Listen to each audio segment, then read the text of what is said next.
Tommy, what in the world are you thinking? I don't know a lot of the time, but I retired from my combat career in 2021, opened a barber shop, and then I always knew there could be something else out there for me. I had boxed, I competed in Muay Thai, and then obviously MMA. Bare-Knuckle was growing, getting huge. I got a phone call. I was offered a fight against the next UFC guy. And I told the wife, I got to do this one time. I took that fight, won via knockout at 37 seconds. I remember going back to the corner and I said, hey, I think we're stuck doing this for a little while. Yeah. And here I am. So I watched your fight with Barry Jones. They call him the GOAT of bare-knuckle fighting. Sure. Oh my gosh. Yep. And that was your first bare-knuckle fighting competition with what many say are the greatest bare-knuckle fighter of all times? Yes. What were you thinking? I just like to test myself. So I know what I'm capable of. I know I put the time and the hours in. And I just want to test myself against the best in the world. So my 4 bare-knuckle fights have been against all top 10 ranked guys. 2 of them were number 1 and 2 pound for pound. Those are my 2 losses. And then I fought the number 7 and number 8 ranked guys in the world, and I beat both of them. So what are you ranked right now? I was number 7 in the world going into my last world title fight, and I think I've dropped to number 17 in the world right now.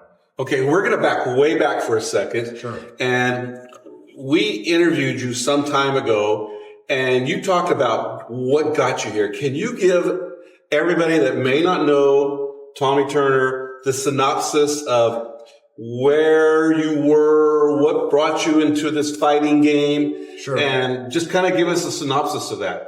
So my dad had boxed as a child. So I was kind of brought up in the boxing world. I didn't really like it. I wrestled growing up. I won state in freestyle and Greco as like a middle schooler. And then football was my main sport. I was a Weezer Wolverine through and through. Football was my thing. Kind of threw away scholarships, got into the partying scene, things I shouldn't have been into.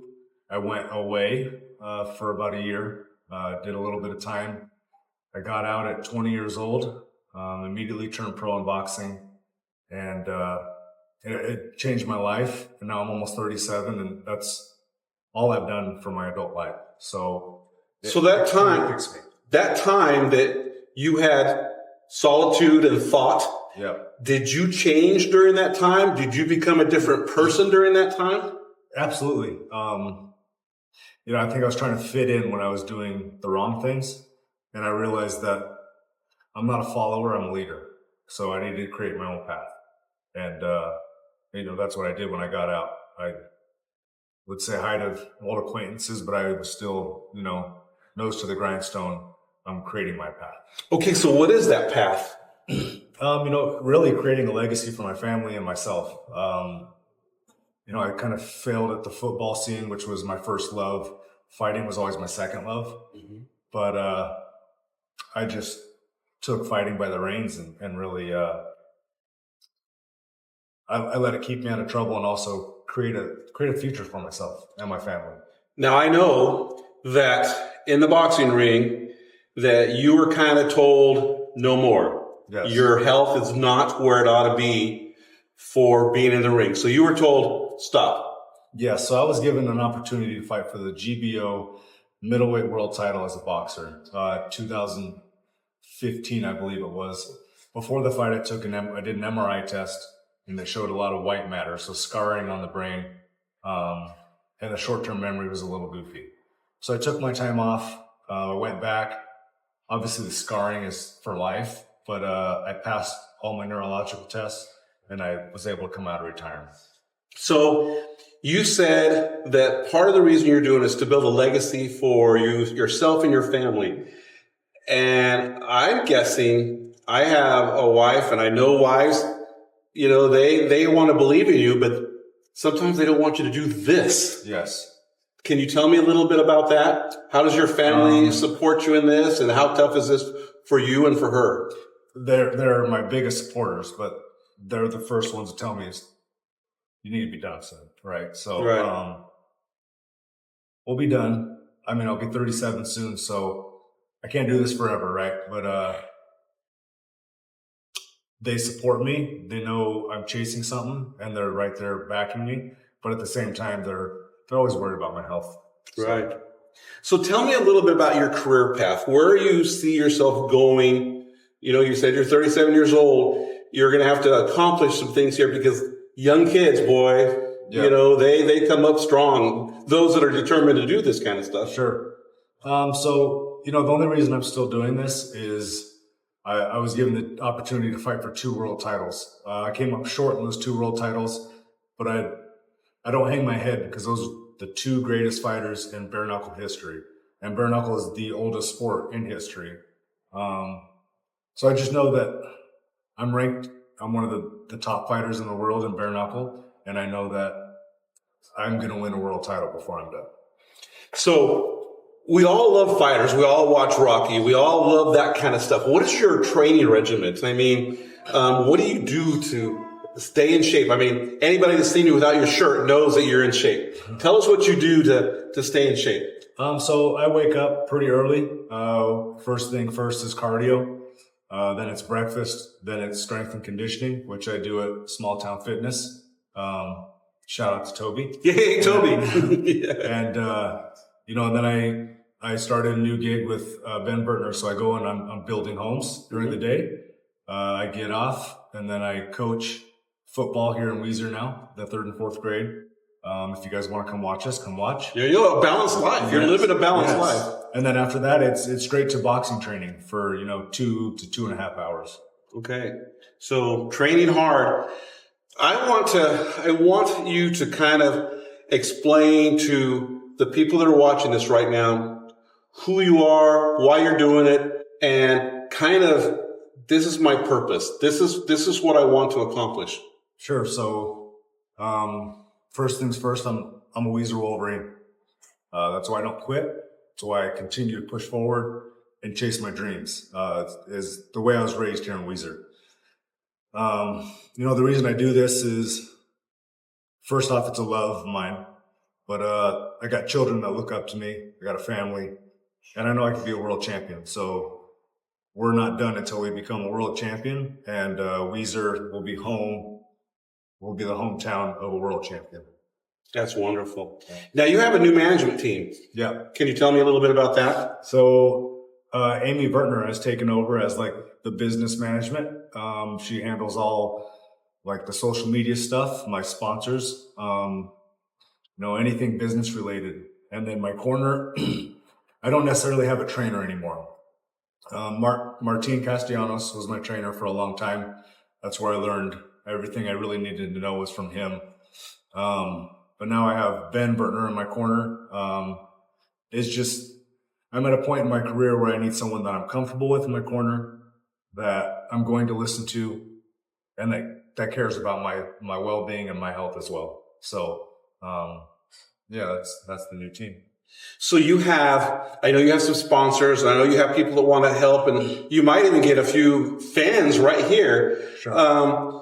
How can they support you? How can they be there for you? Maybe tell us of some of those that are sponsoring or supporting, and how can people be part of your team? So, obviously, Old 95 Burger House is the first sponsor. Verner Sons Construction. I believe Smith Auto and here in Weiser is jumping on board. And then Treasure Valley Steel has been before, and I believe they're going to again.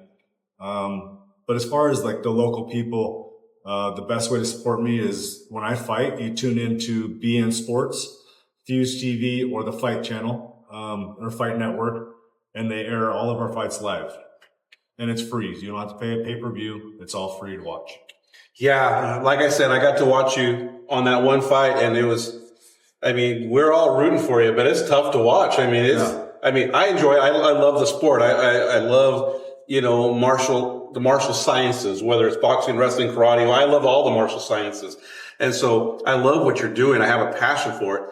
But holy smokes, you're in the thick of, something that I don't know anybody else personally that has gone through what you're going through in your sport. Sure. So how did it feel to actually, here you are, you went against the GOAT. How does it feel in your heart, in your mind, in your soul you got a beat down? How does that affect you personally? So I'm the type of guy you can sit and pout when you lose, right? Or you can take it as a lesson and learn from it. And I believe I learned from it. So I came back from that fight. I suffered a broken nose, a broken orbital, a broken maxillary sinus plate, and permanent nerve damage. So I can't feel my front teeth anymore. I returned after that fight in 5 months. Wow. Most guys, that's a career ender. I came back in 5 months. I was training 2 months afterwards.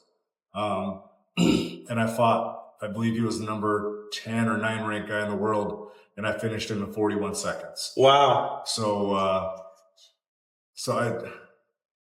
It's where I belong. So I just, you got to keep pushing.